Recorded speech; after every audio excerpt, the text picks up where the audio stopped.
Well, good evening, folks. It's the real Captain Kirk here. It is actually Sunday evening, 14 May, Mother's Day. Happy Mother's Day, everyone. We're a day late because we were, Kirk family was in a top secret location. We'll give you some photos here at the end to see if you can guess where we were. Again, pretty easy for our New Jersey fans. But again, happy Mother's Day to all the moms out there. Again, God bless you. One of the hardest jobs in the world. One thing here we got to talk about is a strong El Nino.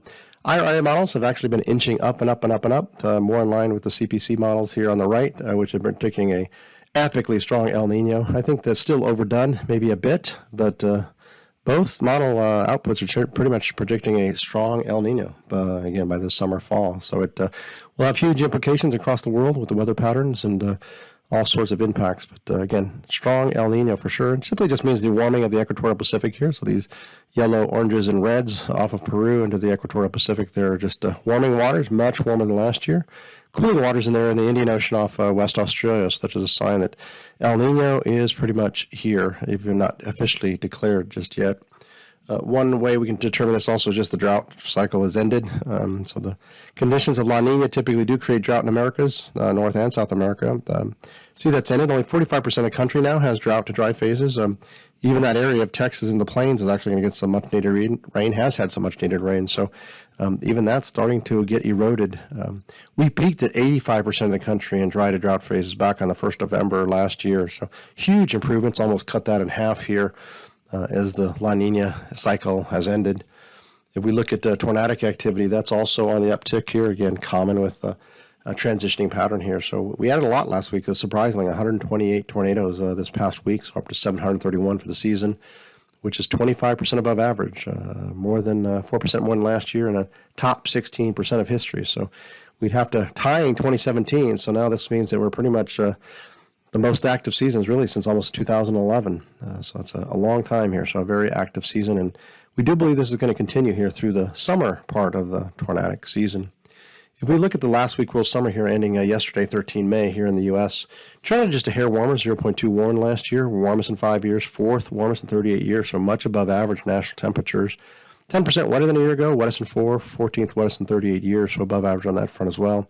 So again, it was favorable. While it was warm in the east, again, that central Texas area was actually a little bit cooler than last year. Again, this big map is trends versus last year. Inset maps are the trends versus average. Pretty cold there across Europe, Russia, China, all trending colds in 4, 6, 7 years. So cold there. Warm and dry in India. Very, very warm and dry in India. So that may be a sign of things to come for them during their summer monsoon season, which may be pretty dry. If we look at this week here, ending here this Saturday, the 20th of May, here in the U.S., a little bit cooler, 1.9 cooler than last year, cools in 3 years, still 12th warmest in 38 years, so above average national temperatures.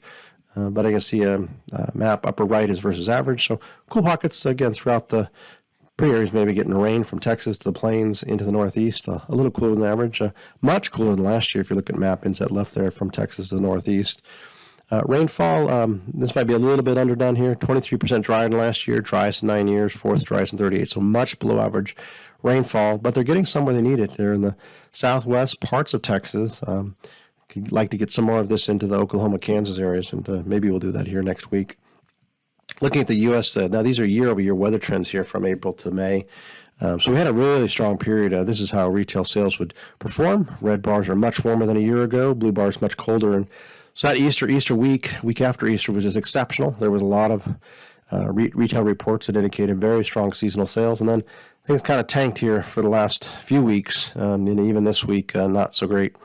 Mother's Day week. So again, some good news here for Mother's Day in parts of the country here in the East. But the next big holiday is obviously going to be Memorial Day. The week leading up to Memorial Day looks pretty strong. So we'll see here. They'll definitely need it to have a strong finish to May.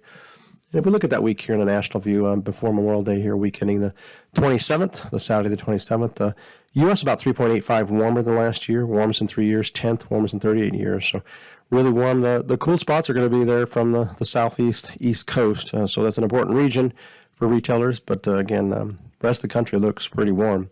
Precip trends, 78% drier than last year. We'll see if this is going to be the number one driest in 38 years. Probably a little overdone. So certainly some thunderstorm activity out there to contend with. But we'll see if this is going to be probably not quite that dry. And if we aggregate these World 2-week outlook trends here now through the 27th of May, so pretty good in Canada, North America. Again, the softer spots might be the east, where we're just going to be a tad cooler than the really warm weather that they're having out in the Pacific Northwest. A little bit cool there in across parts of Europe, and fall down under Australia is, again, pretty cold. They've been continuing a cool year for sure. Preset maps inset left.